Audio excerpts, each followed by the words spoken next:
All right, there's the next episode of True Wrestling Fan Discussions, continuing our retro pay-per-view review series. Gonna be WCW NWO Uncensored 1998. I'm your host, Mike. I'm Frank. Let's get into it. This was actually the third most purchased WCW pay-per-view of the year. This had been very successful. The buy rate on it was a 1.1, an estimated 415,000 purchases of this pay-per-view. And I mean, you look at the card on paper and it's like, yeah, we've got a stacked card. Mm-hmm. The card itself was decent until we get to the main event. March 15th, 1998, Mobile, Alabama, 7,475 fans on hand to see this one. So here we go. This is everything coming off a Super Brawl. And the one good thing about this one is hardly any interviews. Straight to the action. Right, yeah. Finally. Tony Schiavone, Bobby Heenan, and Iron Mike Tenay doing the commentating on this one. Our opening match was for the television title, Booker T defending the championship against Eddie Guerrero. Mm-hmm. They were talking about how his monumental victory at Super Brawl against not only Perry Saturn, but Rick Martel, and how they were surprised at how he could cross over from a tag team to singles competition at this point. And at this point, he's been a successful champion. Of course, wanted to go down as one of the greatest television champions of all time. The argument can be made. So, and then obviously Chavo comes down with Eddie. There was a stipulation to where Eddie got to him as not a chauffeur, but he had to accompany him to ringside. Because Chavo wasn't happy with that. Was this? I don't remember because I don't remember, man. Was this before or after he was doing that thing with the horse? When Chavo was doing that thing with the horse, remember? This is before. Okay. Pepe, yeah. Yeah. It was so stupid, but it was funny though. As bad as it was funny. Yeah, this was definitely before. Yeah. This was normal Chavo. Yeah. Spend a weekend with Uncle Eddie. You'll be playing with Pepe. Yeah. So this match was pretty good. You know, Booker T, great singles competitor. One of my favorite. Again, Harlem Heat was a favorite tag team in WCW. And once he transitioned to a singles wrestler, he became one of my favorites too because he was one of the few guys in there that could start at the bottom, literally work his way up and become WCW champion. Eddie Guerrero, workhorse in that place. So this was going to be a great match between the two, and it was. It felt like it was longer, but it was only an 11-minute match. Yeah, it did feel a little longer. I think because of the pace, Eddie's pace wasn't as fast as you would think it would have been. Yeah, he slowed it down at this point. Yeah. So they were both on the top rope as it neared the end. Booker pushed Eddie off, who did a flip off the rope onto his feet. Booker hit a missile drop kick, and that's how he got the pin. No Harlem hangover in this one. No spinneroonie. Well, you got a spinneroonie during the match. But missile drop kick gets Booker T the victory, and he successfully defends the television title. Afterwards, Eddie catches Chavo grinning, gives Chavo a beatdown. It's a love-hate relationship between these two guys. Pretty much. And it crossed over to WWE, same thing. So our next match after this one was Juventud Guerrera versus Konnan. Now this was directly based off of Super Brawl when Juventud lost the Cruiserweight title to Chris Jericho. Also, he was unmasked. This wasn't Konnan NWO. They said this wasn't WCW versus NWO. This was National Pride here, as far as Mexican wrestlers go. And Konnan felt that Juvi had disgraced him. Even though Konnan is Cuban, but it's neither here nor there. Exactly. But he wrestled in Mexico. To be fair, he wrestled in Mexico, and he was the Mexican heavyweight champion, and he wants to talk about taking the mask off. Dude, you take the mask off way before Juvi did. Juice. I like Juventud, man. The juice. Yeah, Juvi was fun. He was always fun. He was, and I got to like Konnan in the NWO with the catchphrases and stuff when he came out. Yeah. It became Konnan was cool. Yeah, it was good. It was, and this match was pretty good. It's according to Mike Tenay, who's the guru on this. You wouldn't normally see these guys fighting because it's two different fight classes. They said in Mexico they normally would be on opposite sides of 6-man tag team matches, not necessarily in a one-on-one because of the cruiserweight and heavyweight difference between the two. But this match, it didn't disappoint. Konnan, he did a back body drop or something to that nature on Juventud Guerrero to try to get the pin. He does a lax pin on Juvi, and then Right. Juvi reverses it and gets the 1-2-3 on Gets Conan. beaten. Yep. And then Upset. for his troubles, Conan gives him a beat down after the Yeah, match. pretty much. Because he had hit him But with that DDT, and then he hits him again after the match. He hits him with the DDT. yeah, and even though they said that this wasn't WCW versus NWO, they're still counting it 1-0 WCW. Make up your mind, guys. They're not consistent. And I really thought Uncensored was supposed to be like unsanctioned rules. Everything's supposed to be hardcore. We're having regular matches here. Well, how about not only that? How about the fact that they had outlawed the jackknife, right, or the power bomb, and then Yes. JJ Dillon comes out, and I'm like, he shouldn't even be here. This is like anything goes. So if he wants to do the power bomb, he should be able to do it. We don't need JJ Dillon to say, "Oh yeah, by the way, it's been agreed upon that you can't use the power bomb." Yeah, the Giant had requested it for later on in the match, and they said for one night only. I'm like, dude, if they want to jump off the arena, they can. It's uncensored. This is what this pay-per-view is supposed to be. Once again, you guys are just putting rules in a no-rule situation. They're not consistent. I mean, I'm trying to be positive about this card, but if we really go into the nitpicking part of it, the politics with the management, we really are going to find issues with it. But in any event, that was actually the one of two interviews that Mean Gene did. You know, he had JJ Dillon there, and even I'm like you said, I'm questioning like, why are you here? Why are you there? Management's supposed to take the night off. You know, go home. But whatever. I never liked JJ Dillon, man. It was anytime he came out, a former member of the Four Horsemen running things. Anytime he came out, it was always something bad. Except when he gave Goldberg the number one contendership. Yeah. But we've talked about how they botched that royally. But yeah, by the way, in 72 hours, he's getting a title shot. Tune in. Any event, our next match, it was for the WCW Cruiserweight Championship. It's Chris Jericho versus Dean Malenko. And I like Chris Jericho's tights because he had the 1004. 1004, yeah. On there. And I don't know if it was Heenan or Tenay. I think it was Heenan that said, well, if he has 1004 holes, Malenko has 1005 counters. And I was like, oh, that's a cool comeback to that. Oh, I don't remember. All I know is Heenan said that he's got 4 more moves than Milenko. And we talked about it before that segment that Jericho did. Armbar, Saskatchewan double wing flip. Jericho was next one, armbar. Jericho was starting to get over, man. I knew this guy was going to be somebody. I knew he was going to be huge, man. I used to always say this guy's the next Shawn Michaels. It's coming. And 90% of his character work was him having to. He took the initiative because if he sat back and waited for Bischoff to do it, I don't think Vince would have ever given him a contract offer when he became a free agent. No, he made himself in a lot of ways. Yeah, in a lot of ways he did. Especially when he decided, okay, I'm going to put myself in the main event status. I'm going to start challenging Goldberg. Yeah. And it's funny how a couple of months go by before Bischoff even realizes Jericho has done this. I mean, Jericho had to go into business for himself there because guys like him were faded into the back and forgotten about. They were just brought out for the opening matches to get the crowd going, and then okay, the NWO will take over from here. Thanks, guys. You can go home. Where these dudes literally were the backbone. And I said it when the Radicals left, WCW should have just locked the doors. It was over. Well, I mean, I don't know. I don't know about that.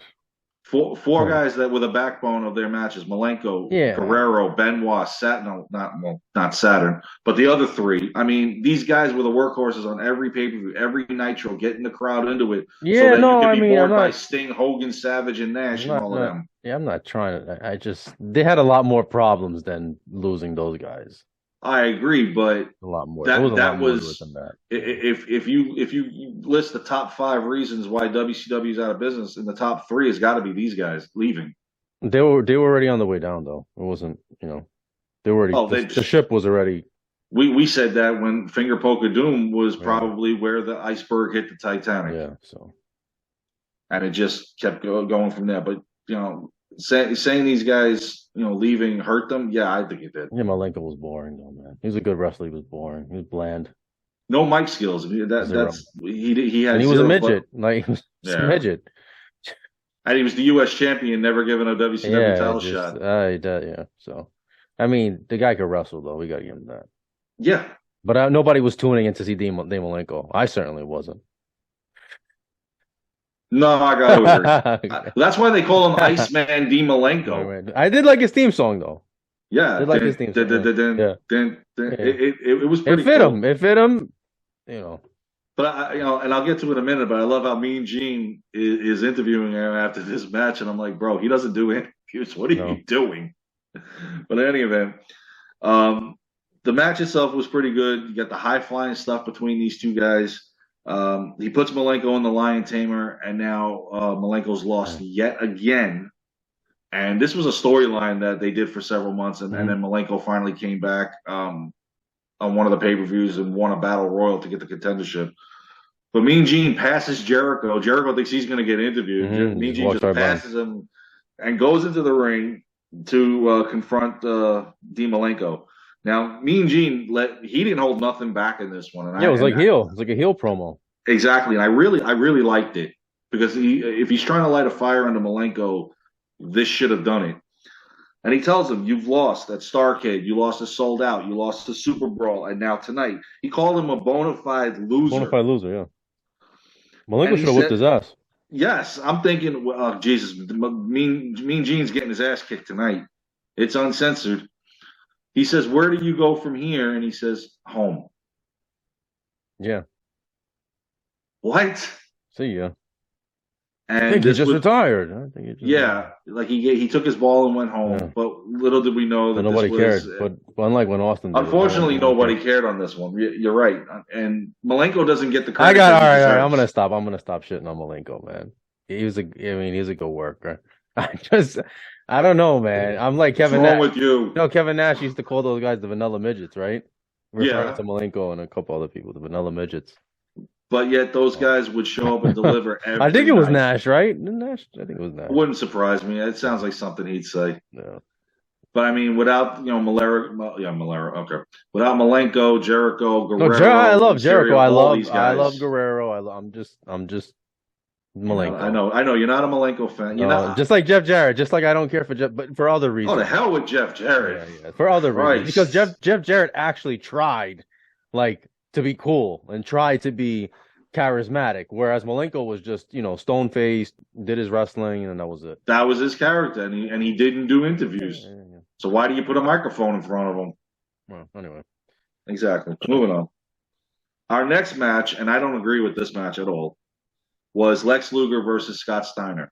Now, this is the fallout from the Steiner brothers being disbanded at Super Brawl. Mm-hmm. They waited 6 months. At Fall Brawl, they did it when they had Rick and Scott Steiner finally collide. No. 2 things were wrong this night. Number 1, it wasn't Rick Steiner that fought his brother. And number 2, Scott Steiner just turns heel and loses. Right then and there, that started Scott Steiner's career path as a singles heel wrestler in the NWO off on the wrong foot. It worked out, though.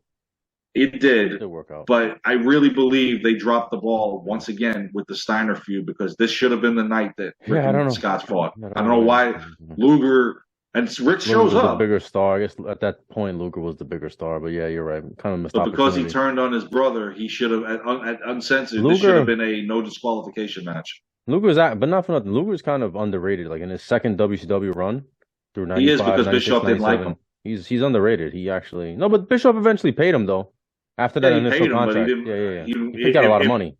If Luger turned around and said, "I'm leaving," I don't think Bischoff would have tried to convince him to stay. He really didn't want him there. I don't know. In the beginning. I know in the beginning, but Bischoff has gone on the record. In the beginning, I didn't want him, but after he proved himself, then he gave him the raise, and then what did he say? He offered him $1 million deal, and hopefully, if he turns it down, I could say I think tried. it was less than that. It was a little bit probably.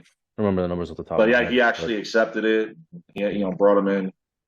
Luger is underrated in WCW. He's another workhorse, a backbone to WCW. They always say it's Sting, but Luger was there for the majority of it as well. Yeah, Sting. Yeah, it's just that Sting was obviously a better wrestler than Luger. But Luger, I like like I said, his second run. I really did like. I like Sting. I like. Yeah, this Luger. What he did with the Dungeon of Doom. What he did. Singles. Good heel work. I always preferred him as a heel, man. I always thought Luger was a heel. I thought he looked like a goof when the place was closing and he cut his hair and he's with Buff Bagwell. I thought he looked like a freaking goof when he was feuding with Goldberg at that point. Yeah, they were trying some. That was the music was cheesy. Everyone was bad towards the end. To be fair, everything seriously. was bad. So seriously, yeah, okay, we got to agree with that. Yeah. Anyway, let's get to this boring match. During the match, eventually Rick Steiner, like I said, does come down, even though he should have been in the match. I'm not saying any more about that. Luger hits Scott from behind. Looked like he hit him with the forearm, not necessarily a clothesline. He pins Scott Steiner now, gets the victory over him. Now Scott Norton comes down, attacks Rick Steiner, and then gets in the ring. After the match, Scott Steiner attacked Luger. Rick sent Scott, to the floor. When he came in the ring, finally, the two of them were in the ring, and then he just flips his brother out. I'm waiting for a Rockers beat down here. Like, let's go. No, I'm just going to throw you out. And I'll see you in September. Yeah, see you. I'm telling you, they dropped the ball on what really could have been a good feud and a good match for that night.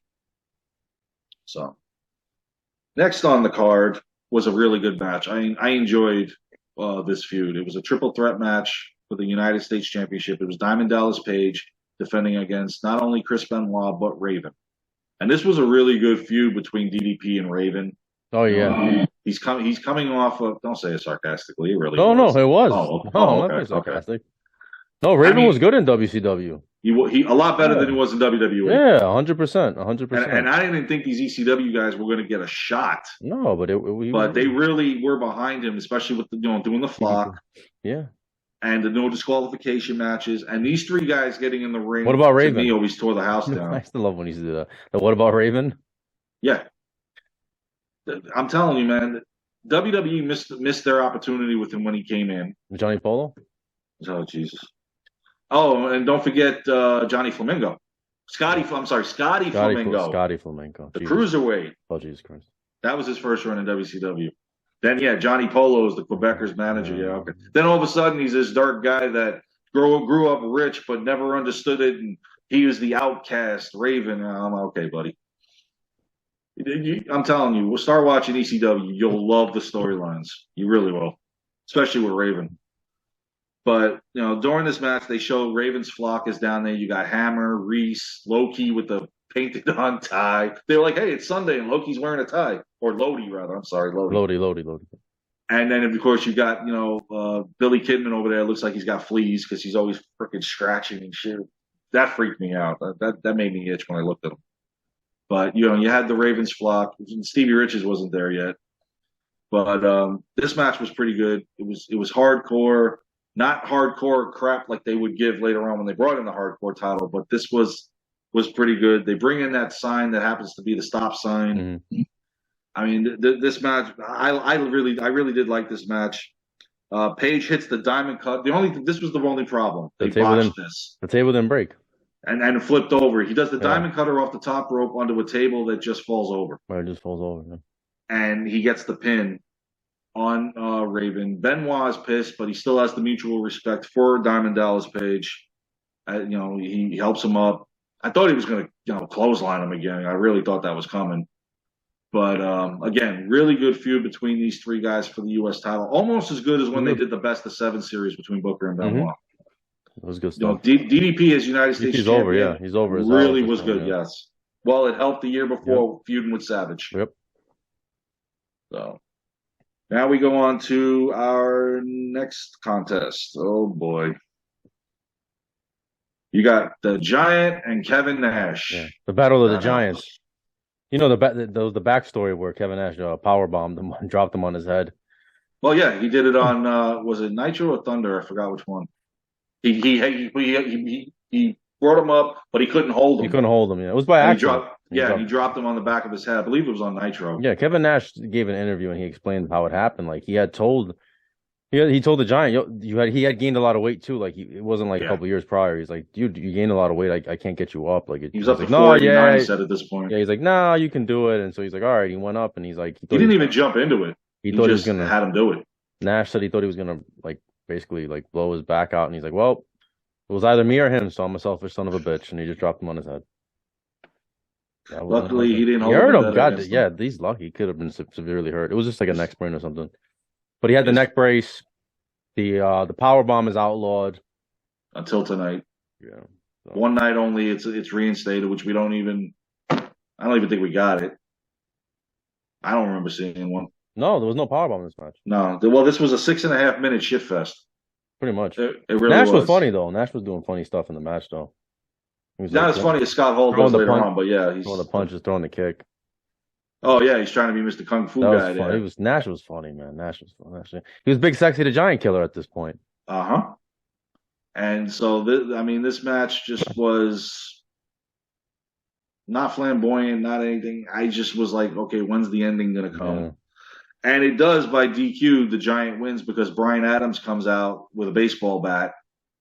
And I like the fact that when Kevin Nash had the bat and he hits Giant over the shoulder and he broke the bat, I'm like, oh, Jesus, you're really trying to kill this fool. But then the Giant hulked up and then they all ran.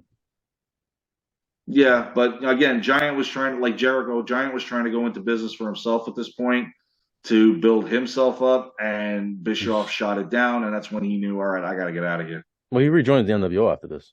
Yeah, again, and for a cup of coffee, and then he's out again. So. But I mean, I remember him on an interview that he gave that he said, by this point, I was trying to.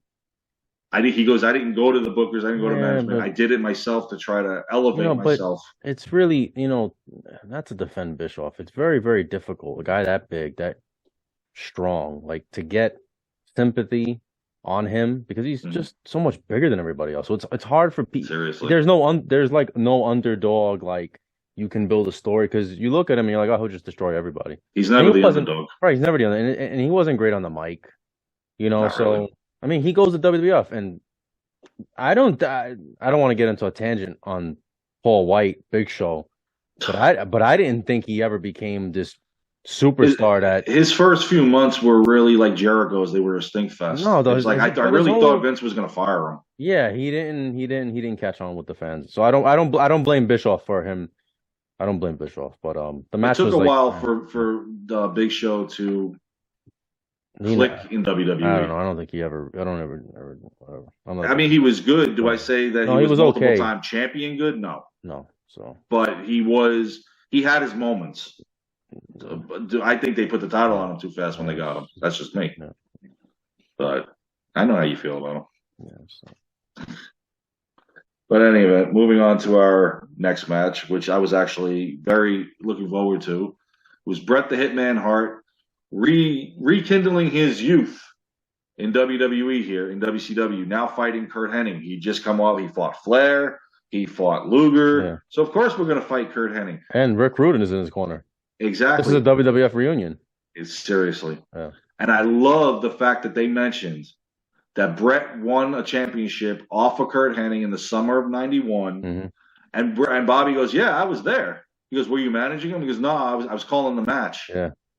I'm like, he was because the coach was the oh Jesus. Yeah, the problem is, man, it's too late. It's 7 years later. Yeah, it is. Curt Hennig is not the same physically. He can't take those crazy bumps. He's not the same wrestler. Bret is older, but Bret's still a good wrestler. I don't think Bret lost a step. Bret was the only thing he lost in WCW was his passion. Yeah, and so he's not Mr. Perfect anymore either. So that takes away from it because he can't use that character. He has to just be Curt Hennig. So. I don't know. I didn't think this match was that good. It wasn't bad, but I just didn't. It wasn't bad, but it wasn't SummerSlam '91 or King of the Ring '93. Or King of the no, not even close. No, and that's what I'm saying. When he first gets there, the first thing Bischoff does is, we're going to have rematches of some of your greatest hits, which he never fought Luger, by the way, in WWE. But they just had I think he fought the Narcissist. I think he fought the Narcissist. But in '93 he did it. But I know what you're saying. He didn't fight Lex Luger, the American. Exactly. But the first thing we're going to do is we're going to give you a WWE reunion run. Well, that's not what we're wanting to see with him there. We're wanting to see him fight guys. Hogan. We wanted to see the Hogan. That's what we wanted. I mean, I didn't mind seeing him face Kevin Nash. That doesn't work for me, brother. Sting. Brother. That his best match in WCW has been what? Yeah. Not only the Owen Hart Memorial match they had on Nitro, but the Mayhem main event for the title in November of '99. That was his best match. I think Bret kicks out of the the Henningplex. The Henningplex. The Henningplex. Whatever. I'm calling it what it is. Perfect plex. Yeah. I love how after the match ends in disqualification. No, actually, I'm sorry. It was a submission. the Rick Rude gets involved, and you see he puts the Rude Awakening on him, and I'm Mm-hmm. like, are you coming Yeah, man. back? No, you're not coming back. He wanted to, man, but it was, He really did. Nobody would sign off on him, it and that's a was shame. it was complicated with that Lloyd's of London thing, and they would have to buy it out, and then not only buy it out, then still pay him a salary on top of whatever you had to pay back, however Yeah. many hundreds of thousands of dollars it was. So unfortunate. So pretty much, he's playing the We could have seen role of perfectly rude. manager. We could have seen perfectly rude. Don't take my that. I Yeah, invented that in my yeah, game. no, Don't yeah. do that. For those that don't know, this is this the tag team. Rick Rude versus Mr. Perfect. What could have been?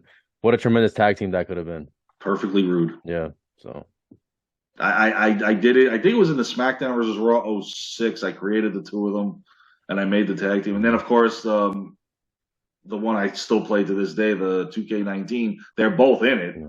so why not? But yeah, what a tag team that could have been. And if Rude could have come back at this point, it would have been nice to see. But unfortunately, yeah, it just wasn't meant to be. But Bret gets the victory. Unfortunately, gets the beatdown from Henning and Rude afterwards to follow. So, but it was good to see Bret Hart in the ring. Just it wasn't the same intensity. It wasn't. I like how we'll get to the next match, but real quick, Yeah. I like how Bret Hart had him in the sharpshooter quick. He had Henning in the sharpshooter, and then Rick Rude just jumps in the ring, knocks on Bret Hart, and the referee's right there and doesn't see it. And then Rude just jumps out of the ring, and then he's like, the ref looks at him like, and he's like, "Oh, I didn't do anything." Funny. It was just a funny spot. I like that spot in the match. That was actually we had something similar in this next match that the referee was just like blind to it, like a Goldberg Mongo moment. Oh, I never saw Goldberg get in there and do that.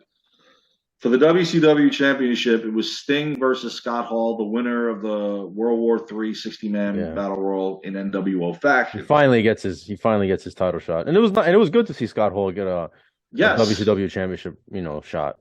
It was just not good seeing him act like an ass clown during the match. I mean, he's over there making fun of the Giant. I mean, dude, you're in a world title match. You're not getting another one. And what's funny is Bobby Heenan kept saying, "Oh, if Scott Hall wins the title, does Hogan think he's just going to hand it to him?" He's just going to, yeah. I don't think so. No. If I'm Scott Hall, I'm like, hey, buddy, you had your time. I thought the match was okay, though. I didn't think it was bad. It was all right. It would have been nice to see this a year prior for Scott Hall because now you can start seeing that the issues are starting to catch up to him just a little bit. He has Dusty Rhodes come down with him, who's now NWO. Oh, God, this is another thing I want to talk about. Dusty Rhodes had no business being in the NWO. Like, he does not agree. He doesn't fit in at all. I don't even know what the hell he's doing there. I don't know why he was in NWO. It was something to get him off the microphone.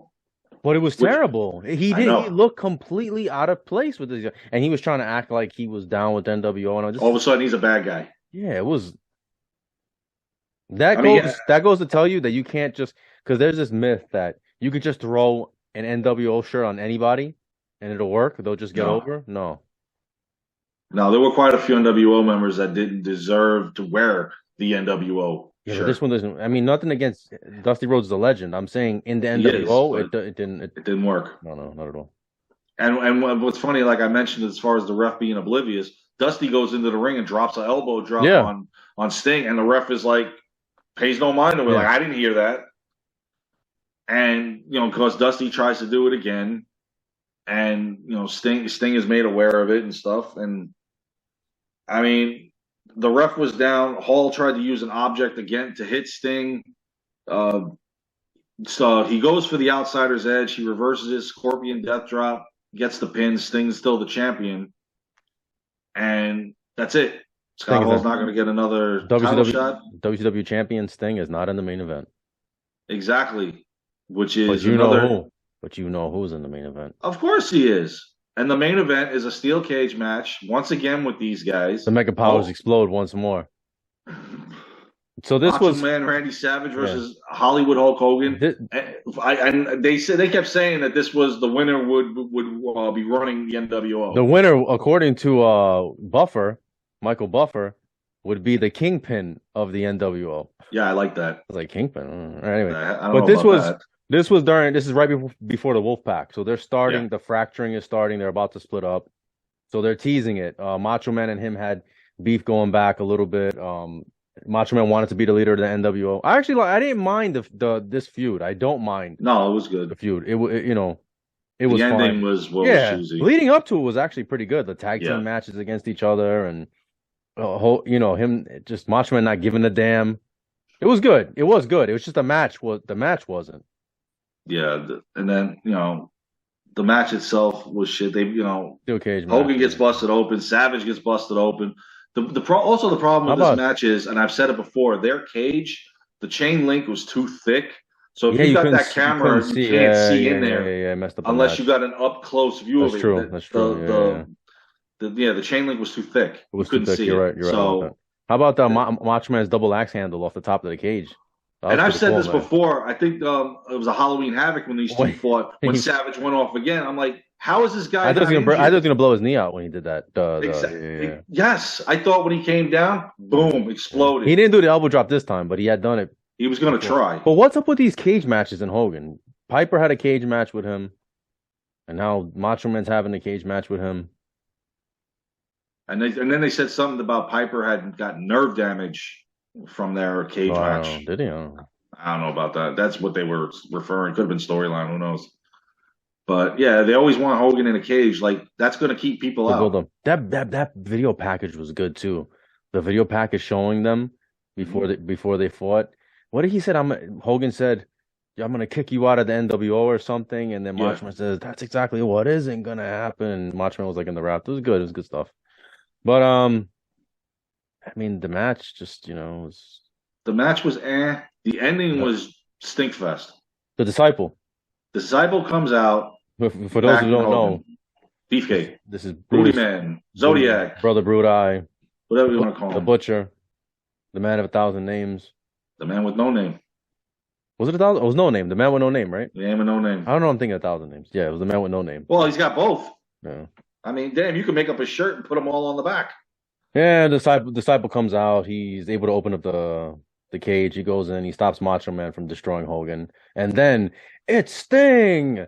Sting. Sting comes down from the rafters, and I knew. You knew, brother. I knew because he keeps patting him on the back. Patting him on the back, Macho Man, and he's behind him. He's behind him, yeah. If he's not standing next to you or in front of you, you better watch your back. Yeah. Because why? Savage clotheslines him. And then they leave the thing, and they don't even tell you we got to go. Who won the match? It was a no contest. They gave up. They said, the hell with it. Because they just left. Now, the cage rule, I don't know if the cage rules were. Well, I guess Macho Man won because he left, right? Was that one of the stipulations, or was it had to be pinfall submission? I don't know, man. Because they've had cage matches where you can't escape. I mean, I'm joking just because of the fact that Macho Man walks out. I think he spits at Hogan too, right? Yes. Yeah. Like this isn't resolved. So why did he beat him up? And then I remember, I think it's the next night on Nitro. He said, "I did that for me. I didn't do that for you," or something like that. Macho. Yeah, because he's trying to get a title shot against Sting. He's trying to get that's what it was. He was trying to get a title shot. Yeah, that's why. Okay. So Savage figures if I've got the title, I'm the leader of the NWO. Right. Because I've got the belt. Right. He would be the top dog. Yeah. Exactly. Which he's not wrong. Okay, all right. That's why I'm saying if Scott Hall would have won it, he's not going to hand it to Hogan. Yeah, I mean the ending was kind of stupid, but then I mean if you look at it that way, it was setting up that. Then I guess the next story, yeah. Just on that night, I was just like, "What is this? Like, what are you doing? You don't know what's happening." And then they just copyright. We're done. Goodbye. All right, we gotta go, guys. Thanks, Tony, for clearing it up for us. Yeah. See you at Spring Stampede. Overall, it wasn't bad. No, this is an entertaining pay-per-view. It's not bad. Like I said, I love the fact I got to see Bret Hart on it. I'm still a Bret Hart fan despite the fact that he's in WCW. Yeah, I mean, even though his drive and his passion are gone because he's in a company that he doesn't want to be in, but he doesn't have a choice at the matter. He's getting paid a lot of money though, at least. Exactly, that's why he's there. So because even he said that the direction was all chaotic, where WWE was very organized. He goes, I'm fighting this one, then I'm fighting that one, then I'm fighting this one, then I'm going back to that one, then we're doing the storyline, and that. It was all over the place. So, but it was what it was. It was a lot better than what we've seen. Yeah, absolutely. The past couple of years. Definitely. All right, well, that's our review. Please like, comment, share, subscribe. We'll see you guys soon. Take care.